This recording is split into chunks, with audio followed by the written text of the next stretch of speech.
Welcome, everybody, to the Real Marks of Long Island. It is I, Ty. It is Court. It is Justin. The trio is back at it. It's been a long 2 weeks for the family side of Court and I, but we're here. We're back at it, ready to go. And the most important topic of today, the decade, the century, in the universe is what, Court? It's Cody Rhodes in what?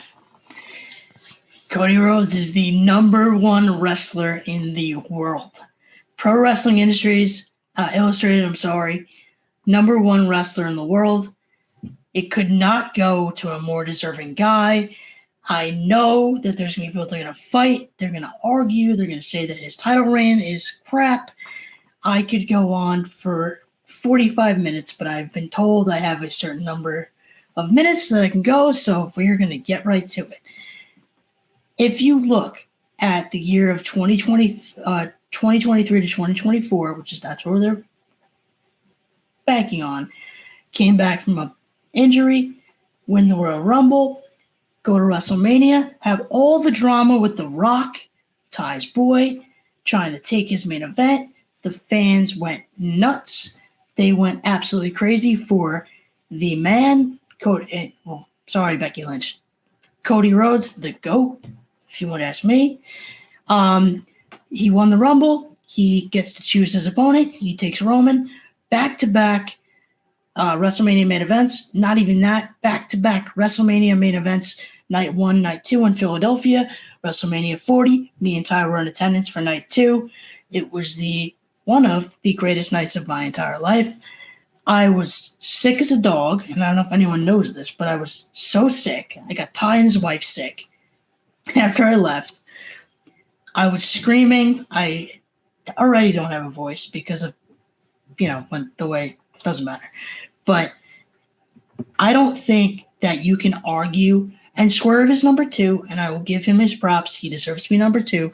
But Cody went from number 10 last year to number 1 this year. And I'm sorry, that is the most deserved jump I've ever seen. And Cody said in his article in the magazine, and it's online as well, so online and physical magazine, he said, everyone says, oh, it doesn't matter what your number is. Doesn't matter. Everyone always says, oh, your number doesn't matter. Cody always took that personally. And I can tell you, as a Cody fan since 2007, he takes everything very personally. And he took that number 10 very personally last year.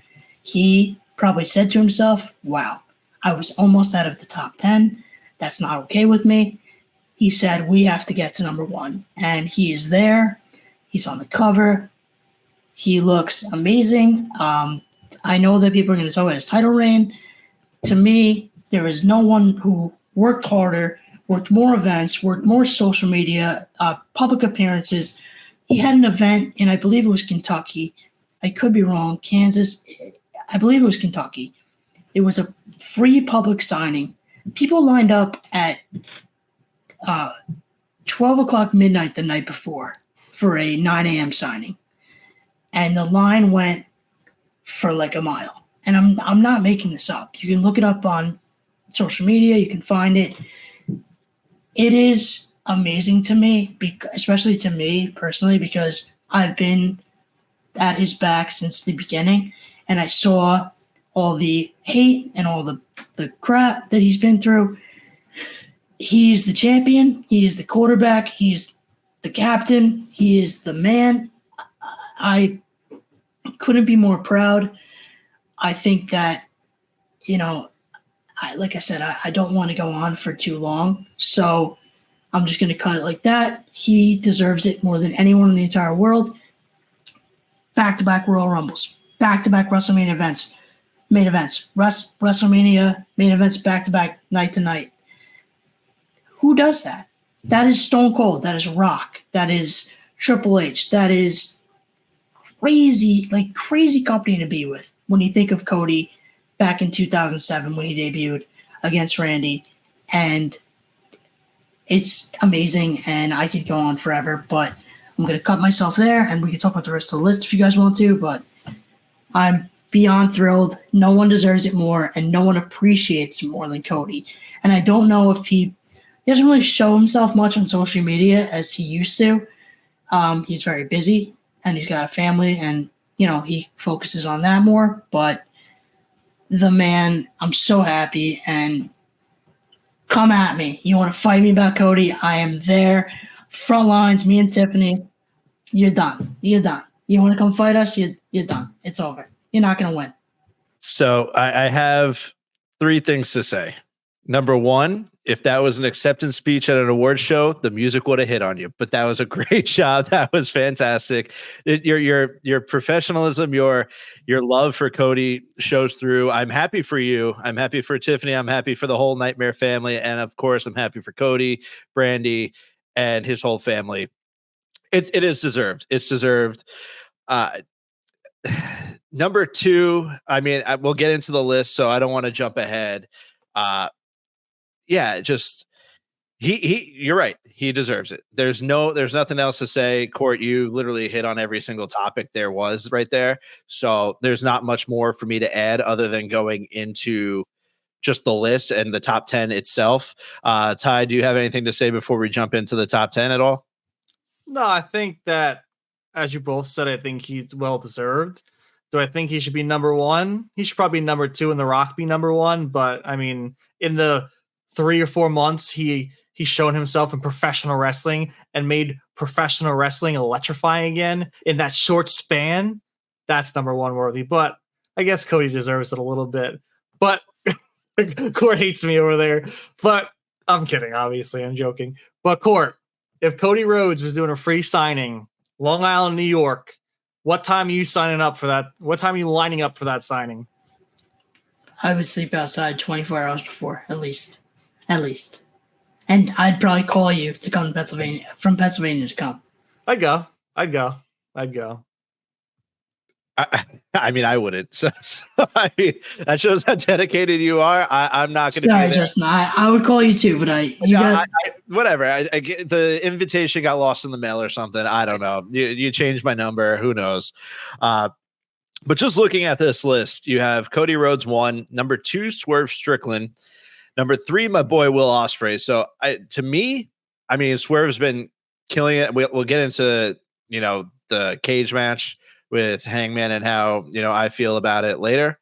I'm a Will guy. Will never disappoints. So I mean, I probably would have put Will Ospreay there in the second spot. Then you have Seth Rollins, Naito, Damian Priest at 6, which is just shocking to me. MJF, Moxley, Gunther, and Mystico. I truthfully, hand up, don't know much about Mystico.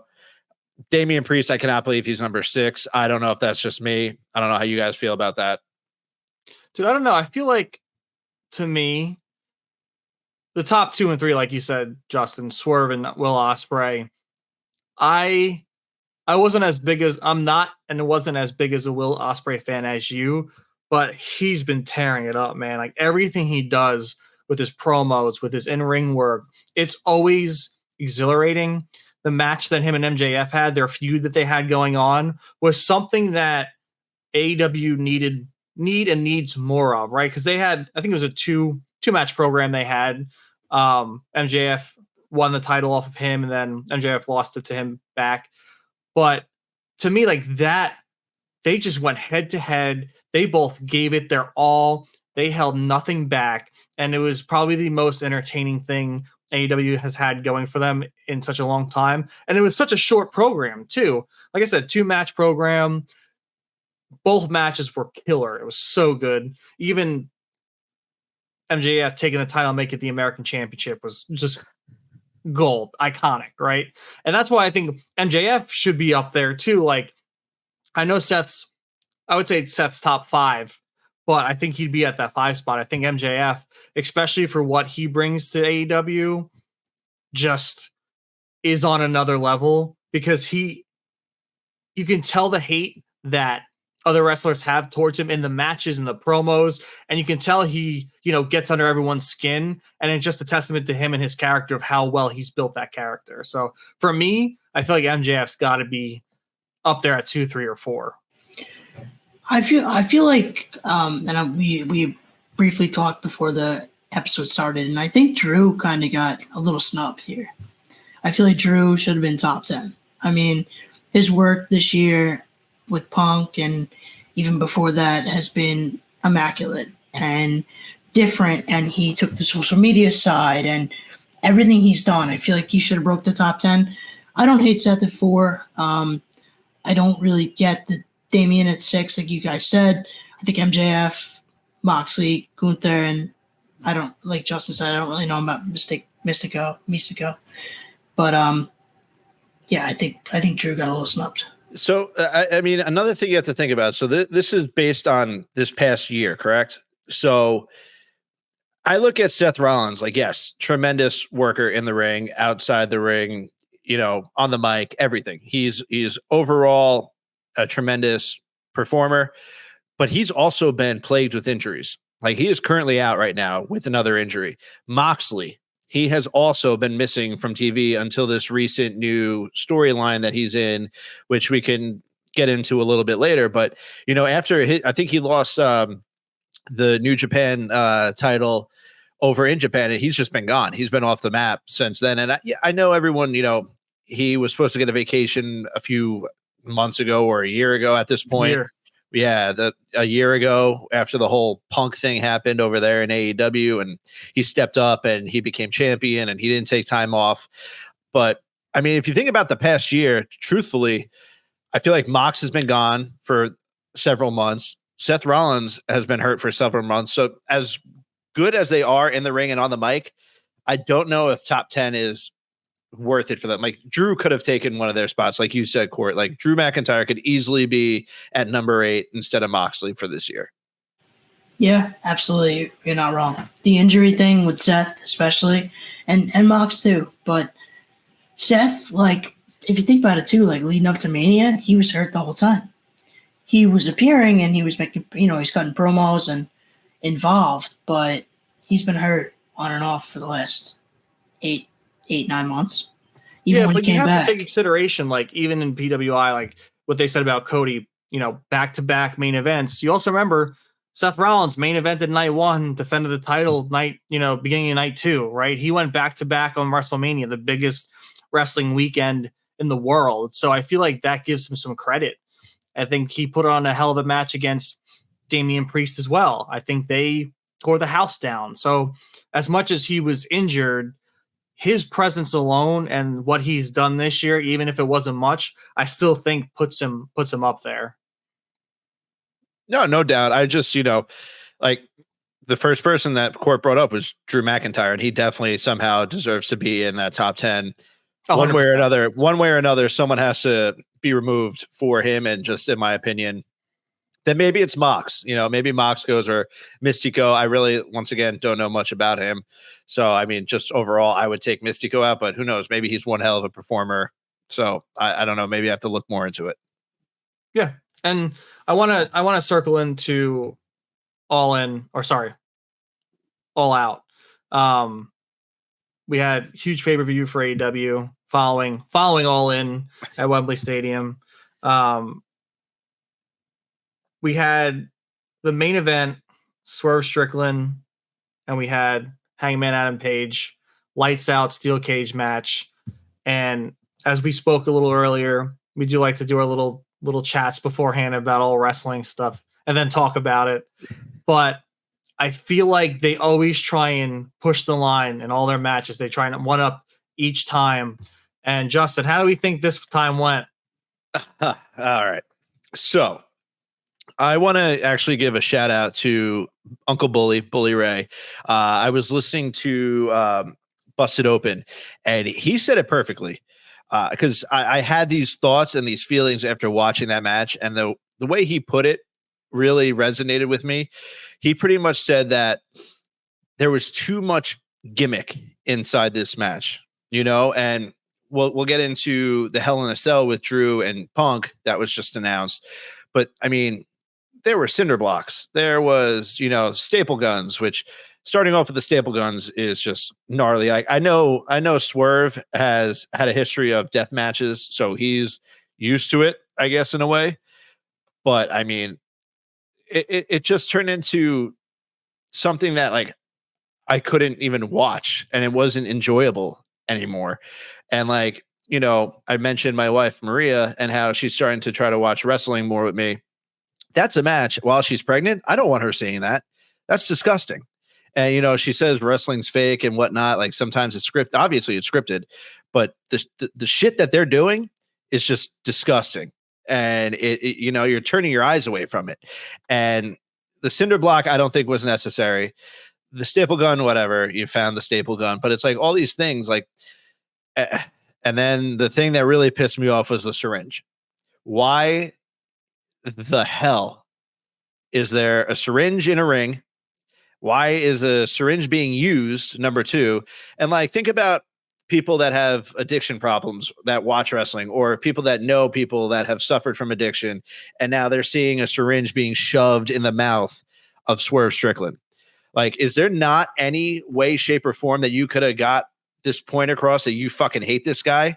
And yeah, I know, there's been a house burnt down and he's been stalking you and your wife and your kids. I get that, but what I want to know who came up with the spot for the syringe, and I want to know why they thought it was a good idea, because I thought it was fucking horrible and it was disgusting. I don't think it was needed. They could have got the point across a different way. And I don't know. It completely turned me off of the whole match, and I just didn't enjoy it at all. Yeah, it's like they're pushing past what WWE did during their like Attitude Era and the hardcore things they did. I feel like they're in between where like CZW death matches and in between that AEW Attitude Era type hardcore matches. And it's just like on TV, it can like, I'm squeamish with needles and stuff. Like I missed the needles spot and I probably won't watch because that shit kills me. Don't watch. I pass out from a finger prick sometimes, so I'm just like a baby with that. But again, like the cinder block, like rips skin off his back and stuff. Like there's certain things that I feel like you can do, and there's certain things that are too much. There's certain things that are right on the line, like when the Young Bucks put the tacks on their shoes and do the super kick to the face. That to me, you're borderline not awful, but also like, damn, that's rough. And the staple gun, I mean, Swerve takes it like a champion. You saw the spot in the match. He's taking there like it's nothing. And I would never take that. I would never take a staple gun anywhere. Honestly, I'd be pissed if someone did that to me. But again, Justin, you said it. He's done death matches. He's used to it. These guys have done these type of things.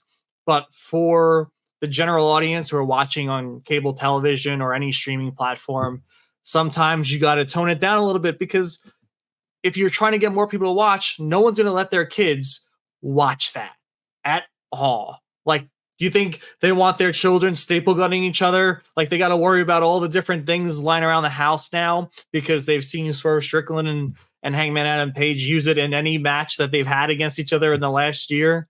It gets to be a little bit too much sometimes. And you just brought it up. Like, who's going to let their kids watch that type of shit? I mean, you look behind me, I have a wall for my son that's going to be born within the next 2 months.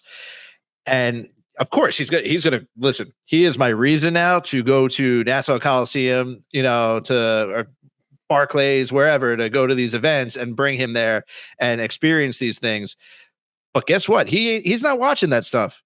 I'm sorry. Until he's at least 18, he's not watching someone stick a syringe in another man's mouth and, push the needle. Like, I'm sorry. It's just not fucking happening.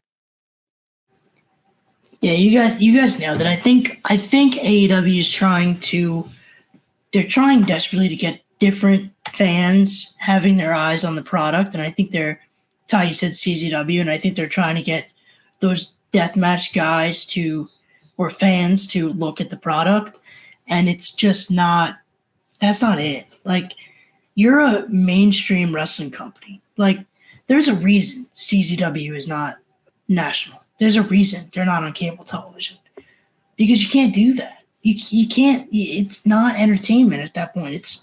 It's like massacre. It's like watching a massacre. It's like, that's not wrestling.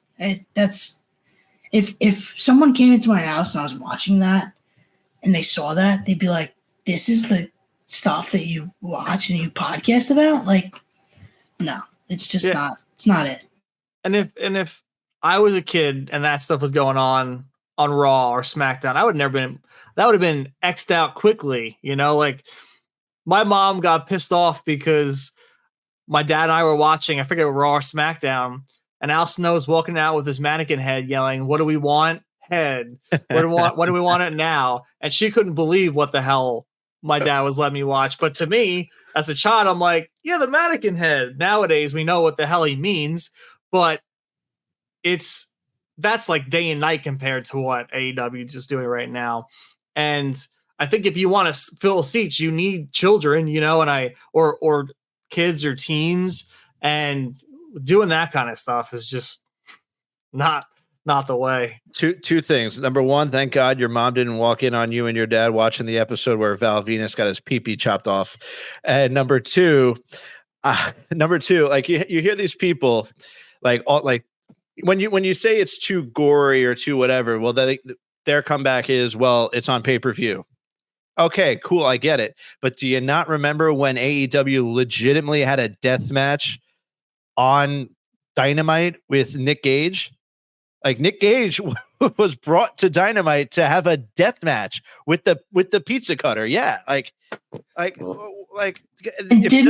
didn't a Domino's head air in the corner? Yes, a Domino's head did air in the corner. Yes, but to my point, like Tony Khan, I don't think he cares. They don't care. It's like they're going to do a death match on regular cable TV if they want to. That's just the way they're going to do it. And then Swerve, brother, you just signed a new contract. You are one of the most well-paid wrestlers in the whole fucking industry. Why are you taking these stupid bumps? Stop. Just stop, dude. You just got paid. Chill. It's okay. Yeah, I wouldn't be taking any sort of that bumps if I was making bank. I would be playing it safe, doing my thing. But again, like, I guess to play a little devil's advocate, they want ratings, they want eyes, they want shock value, they want viralness on social media, and that shit goes viral. It does, and even to the point where I missed it completely because I didn't see the end of All Out. But Daniel Bryan getting a plastic bag put over his head, like that stuff's viral. That stuff is shock value. Maybe it's the cheap pop that they want or the cheap moment, but it's going to get people watching, and then it's going to get people discussing, and AEW's in people's mouths. It's in our mouths. How often do we bring up AEW? We mostly talk about Raw, SmackDown, NXT. So they're getting a reaction. Is it good? Is it bad? That's up for the debate to who's viewing it, but maybe this is what they set out for. Maybe they want this kind of reaction. Maybe they make this shock value happen for a few years and then get the eyes on the program and then tone it down a little bit. But who knows? Maybe these wrestlers like that portion of professional wrestling. They like the death match. They like the shock values. They like to push the limits, and maybe they'll keep doing it. Yeah.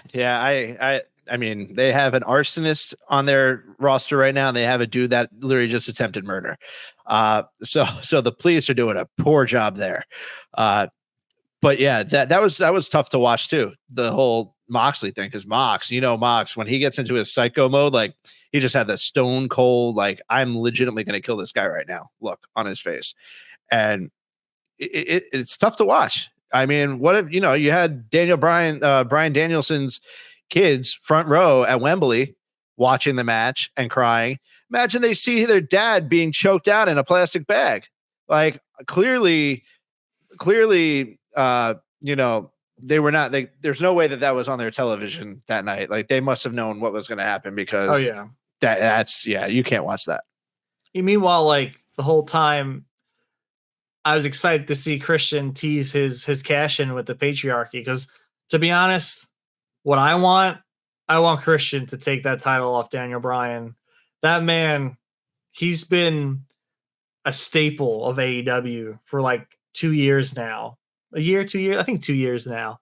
Yeah. With the TNT Championship. They had the Trios Championship for a little bit. Now he's got the keys to the kingdom for the AEW World title.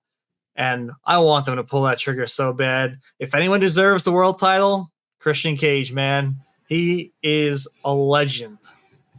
So were you with me when we found out that Christian lost the World Heavyweight Championship 2 days after he won it on SmackDown? They were filming SmackDown on Tuesday, and we were together, I think. And I said, no. And you were like, what? I said, Christian lost to Randy on SmackDown. He's like, no, he didn't. I said, look, that man deserves, I mean, he had reigns in WWE and stuff. He is at his best when he's a heel and he's just going wild. Like, deserving is not even the right word. He's the man. He takes what you give him and he turns it up to 1,000. I would love to see that. Let him retire, Bryan Danielson. Give it to me. And then just one thing that I did want to mention that I actually loved was during the whole patriarchy coming down, and clearly Jack Perry had just had a match with Bryan Danielson, was the interaction between, I'm going to call him Luchasaurus. That's who he is to me. So it's Luchasaurus, not Killswitch. Luchasaurus and Jack Perry, both being heels, both just having that kind of like stare off, because that, things matter in wrestling. And I hope that's one of those moments where they're both heels. They're both looking at each other. They both went through hell the past few months, not being with each other. Hopefully something comes out of it down the road. Maybe Killswitch turns on Christian and goes back with Jack Perry, and they just become like a badass, jungle boy. I don't know. Just, I want to see something like that. Yeah, that moment did make me want them to maybe, even like you said, as heels come back together, because that would just be perfect storytelling, man. Especially because we've seen how Killswitch / Luchasaurus have been treated through the patriarchy by Christian Cage, and Jack Perry's the scapegoat. There's no denying the story that was given to him. So I would love to see it too, man. I think that would be something that AEW should really pull the trigger on. And even to push, about back to Christian a little bit, you don't see him stapling people, getting stapled, throwing center blocks. He's just pure gold, doing what he does. And for me, that's the kind of character development and storytelling that will bring them very far. But they need to do that with more characters. Like MJF is one of those characters. Look, as I said before, look what he did with Will Ospreay. The match he had with Daniel Garcia, and the moment Daniel Garcia had with MJF and Will Ospreay's match at All In. It just, to me, MJF and Christian Cage are two staples for AEW that they need to push, ride, and form more characters like that off of. Not obviously heels, but they need more faces with that kind of substance. Yeah, you hit it right on the head.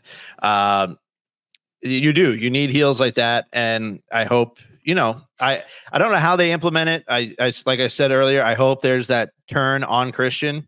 I think it's been teased enough with Killswitch, Luchasaurus. It's just up to them to pull the trigger, and let's just see where it goes. Yeah. Yeah, ditto. Everything you guys said. There's nothing I can add to that. I agree with it all. That's all I got. So, AEW, we talked about Cody Rhodes, number one wrestler in the world. Who's Cody Rhodes? Now, should we finish up with some Raw talk? Yeah, I'm in. Let's talk about the road to Bad Blood. Let's get started. Bad Blood. Yeah, Raw was interesting for me. I think one of the highlights to me, which as of recently, I might get hate for this, but Gunther on the mic is pretty middle of the road for me. He gets a little boring sometimes, but dude, his promo with Bret Hart, it was pretty damn epic. He had me eating out of the palm of his hands during that promo. That's what I want more of. It showed like more of his personality in that, especially targeting someone like Bret Hart, especially, trying to keep denying Sami Zayn to challenge for the World Heavyweight Championship. It's just like this perfect orb of storytelling that I can't wait to see the finish of it. And obviously the finish is probably Gunther winning and retaining the title, but I need Gunther to have more of that substance in his promos. when I watch his interviews backstage, he's always so like bland, few words, done. And like to me, you're the world heavyweight champion. You know, talk your shit. Be the man. You're the man on Raw. You got to show it. Talk yourself up and not just show it in the ring, because we all know he can do it in the ring. We've seen it. He's awesome in the ring. He does no wrong. He's very talented in the ring. But that man needs to turn the dial on that personality. And I saw a big inkling of that in that promo with Bret Hart. Sorry. No, you're good. You're good. The Goldberg line was chef's kiss. Chef's kiss. Like, that was so perfect on so many ways, because Bret is, I hope TJ is not listening to this, but Bret is a notorious hater of Goldberg. That's all that comes out of Bret's mouth lately is, oh, fuck Bill Goldberg, fuck him, like all that. And Triple H, he said about Triple H, oh, he doesn't have a creative bone in his body. So Triple H is like, oh yeah, no creative bone in my body? Boom. Hit him with the Goldberg line. And it was, I know it was, obviously Bret knew it was coming, but like it was amazing. So like that's literally just, I had to get that out there because that was so good. Yeah. So what I was gonna bring up that line as well, because I popped at that line. I crying. It was so funny. And like Ty said, that's what we need out of Gunther. We don't need this stoic German badass. I mean, yes, that's what he is, but we also need to see that personality. And I don't know if it was him being timid with Randy, like in the ring and on the mic with Randy. He looked more comfortable with, Pierce in there with Sammy, and shout out to Sami Zayn in Calgary wearing the Johnny Goudreau jersey was top-notch work by him. Rest in peace to Johnny and Matthew Goudreau. What a sad story that is. But you're right. We need that flavor out of Gunther. We need that spunk. We need that, the little wittiness. And I think we got that, obviously, in that promo. And I hope that it continues. Like, even him walking away, like you said, and turning around and getting angry, that's what we need. We don't need just the monotone Gunther. We need to see the passion out of Gunther, and I think we are getting that. Yeah, and I think we saw inklings of that when him and Damian had their promos against each other, because those were really good, Damian and Gunther. But he was still kind of like monotone-ish, even when he was calling him a street rat and stuff. But this to me was top notch for him. I think the level, like I said before, the level of promos I want from him. And if he can keep it up, man, boost his ass up in the PWI top 500 wrestlers, because then I'll really understand why everyone is so high on this man, because wrestling is a two-story front. It's your charisma and your promos and your wrestling ability. We've seen his wrestling ability. No doubt about it. He can go. He's hard-hitting. It's thrilling to watch. It meshes so well with some of these characters we have on Raw. And now we're getting that promo style that I really think will shine for him if he keeps it up. And can we just talk real quick about that hour of commercial-free television that we got hit with in the beginning, being able to watch from start to finish the Wyatt Six versus American Made in what was just an incredible match. Being able to see like Eric Rowan again just really like hits home in a way. Like it brings me back to, which it should. It brings me back to the Wyatt family. And even just seeing Bo, aka Uncle Howdy, just sitting in Bray's chair, rocking back and forth, doing that creepy ass laugh, and just being able to see him get in the ring at the end and help the Wyatt Six secure the victory. It's just everything that they're doing. I just want more and more and more of the Wyatt Six, but they have to stop with the Nikki Cross jump scare at the end, because sometimes I forget about it and it legitimately scares the shit out of me. I love it. I'm happy that Nikki Cross is actually getting involved. And like when she takes her mask off, it still looks the same. I'm like, bro, this is insane. It's so good. That's why like her and Dexter Lumis, to me, I would love to see Eric Rowan and Joe Gacy put more of a persona on under the mask instead of just being themselves, because it shows depth in that character. And you can tell Dexter Lumis has been through some crap. Nikki Cross has been through some crap. They've got that demonic look even when the mask comes off. And I love it. I mean, she's just an animal in the ring right now. There's like, I feel like the Grudge is about to jump through my TV screen and kill me when she's on there. And I'm done with the American made stuff. I really want them to jump in. And I would love for them to be heel. I would love for them to be a terror, but I don't think that's the route they're going for this right now. And I'm not sure who they would target at that point, because I feel like the way they went about it with Chad Gable, I think there are faces and heels that fit that mold where they want to target the imposters and the people who have turned their backs on people. Because it's been in professional wrestling, whether you're a face or a heel, you've definitely turned on someone in the past, and you've definitely hurt family or your fellow, partners in the past. Yeah, it's interesting. Like, I would love to see them heel as well, but I don't think they're going to do that because they're so over right now, and there's just no turning that at this moment. But who do they go after next? Like, genuinely, I don't know. Like, do you guys have like a logical next step? Because I don't see one. So it could be anybody, is what I mean. It's a huge question mark.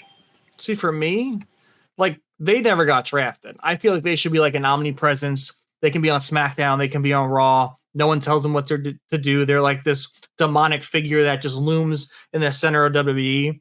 But to me, what makes the most sense, I would love it, but it would just not make sense for the story that they're doing. Solo and the New Bloodline, turning their back on their tribal chief. You got these two forces that could collide. And even Jacob Fatu, Eric Rowan, like, that collision would be insane. I want that so bad, but it's not going to happen. And for me, like, you can say that, after this feud over who's the tribal chief, that New Bloodline keeps their faction, but they won't have the same power and drive behind them before, like, after Roman's feud with them, because their steam will go down if they lose to Roman. And at that point, like, are they going to be this faction that people really care about? Or once Roman's done with them, it's like, oh, who cares? So that's how I feel would happen. I feel like they would kind of get tossed in the wayside, and it would kind of be a waste of a feud. But with the steam they have now, I think it would be amazing. I just know it's not going to happen. Yeah. So I remember when, now correct me if I'm wrong, I do remember after Chad Gable going to Adam Pearce, like before the first match, I believe Adam Pearce said, like, yeah, I know who they are. They just signed their contracts. Now, I don't know if that was specifically for Raw or if that was just their contracts to be back inside WWE. Yeah. Because if it's not just specifically for Raw, I mean, Ty, you bring up the Bloodline, it's money right there, but clearly that's not happening anytime too soon with, the whole Bloodline versus Bloodline 2.0 going on right now. But it would be interesting to see them all of a sudden, like, I mean, how much more can you do with American Made? They've lost twice already or 3 times to the Wyatt Six. How much more are you going to do with them? I would love to see them out of nowhere just pop up on SmackDown. I would love that. But only time will tell to see what's next for the Wyatt Six. Yeah. And there's one last thing I want to go over, which to me, we're setting up for finally a collision between Finn Balor and Damian Priest. We have, Rhea Ripley versus Liv Morgan. I believe they're in a Hell in a Cell. Is that correct? Has it been announced yet? I forget. But I know they're facing each other. I don't know if it's Hell in a Cell though. But so, like, I love this New Judgment Day story against the Terror Twins, and it's gonna come hopefully to the climax and finish with this whole thing. I would love to see Damian move on. I mean, Liv and Rhea, they're just the top 2 women on Raw. So I wouldn't mind if they just kept going match for match for match. They're super entertaining against each other. And it's one of my favorite parts of Monday Night Raw. But this story, I feel like, especially with the whole back in WrestleMania with Cody and Roman, like, it's maybe now going a little too far. That's what I'm feeling with this Judgment Day, Damian Priest, Rhea Ripley thing. So I'm excited to see where it goes. I hope they have a good moment, but we'll see. Ty, just once again, who did you just bring up? The Judgment Day? Yeah. Boom, right there. Wyatt 6. Wyatt 6 Judgment Day. You just brought it up and it just jotted my memory right there. You have Liv Morgan and Nikki Cross, and then you have Carly. You have it right there. Yep. That's got to be the next move. They turned on Damian. They turned on Rhea. Once this is over, I wouldn't be shocked if it's Wyatt 6 and the Judgment Day. You literally just put it into my mind, and I was like, oh, that's the perfect right there on Raw.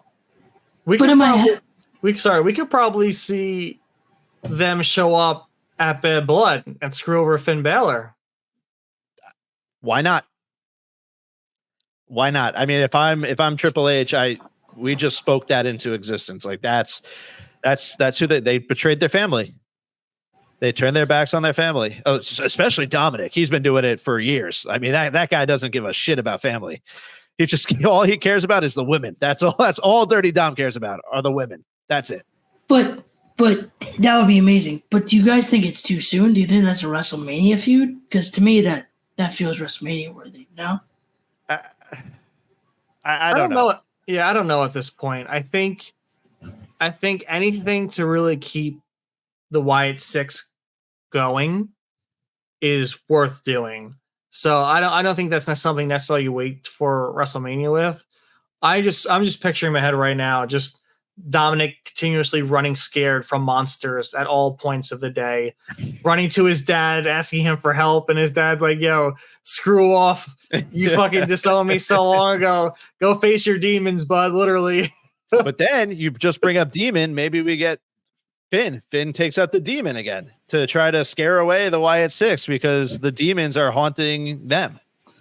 We need Demon Finn back. We definitely need Demon Finn back. It's time. Well, I don't know if you've noticed, but in the Finn, and I don't know if it's Dominic as well, but in Finn's intro on the Titantron, it's not purple anymore, it's red. So I don't know if we're getting closer to the Demon persona coming back out, but I mean, that would be hilarious if you just see Dominic running from like just little, rambling rabbit puppets. Like get the hell away from me. I just want to eat my chicken nuggies. Stop. I don't want to deal with you guys anymore. Like I'm good. Let me just hang out with my new mommy.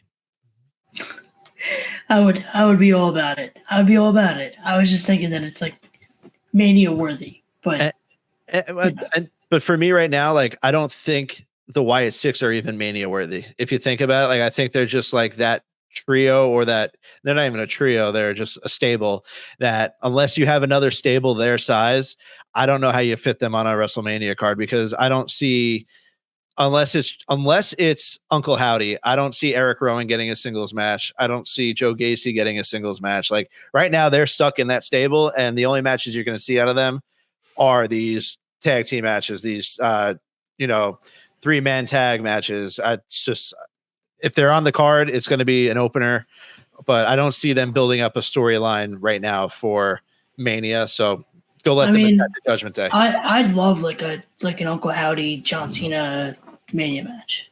Give it to me. Like, Bray and Cena had their thing. Do a Bo and Cena, Uncle Howdy and Cena. Like that would go. Like he turned his back on his family, his wrestling family. He went to Hollywood. Like you can twist and turn that any way you want to. Yeah. Really. So with that, we talked a lot about, we went a while today, I think. I'm pretty sure we went a bit over than we usually do. We went over some Raw, some AEW, and of course we had to hit the number one wrestler in the world, Cody Rhodes. But for all you listening and maybe watching, give us your thoughts. Is Cody Rhodes number one worthy? Fight the fight. Make Courtney back that shit up. She's ready to go. I see it. She's ready to comment back to anyone who's willing to. She's got almost 20 years of Cody Rhodes fandom. 3 years away from Cody Rhodes fandom. But as always, it's a pleasure. Thank you for all for listening. Thank you for tuning in. And we will catch you on the next one. Real Marks Out. Peace. Peace.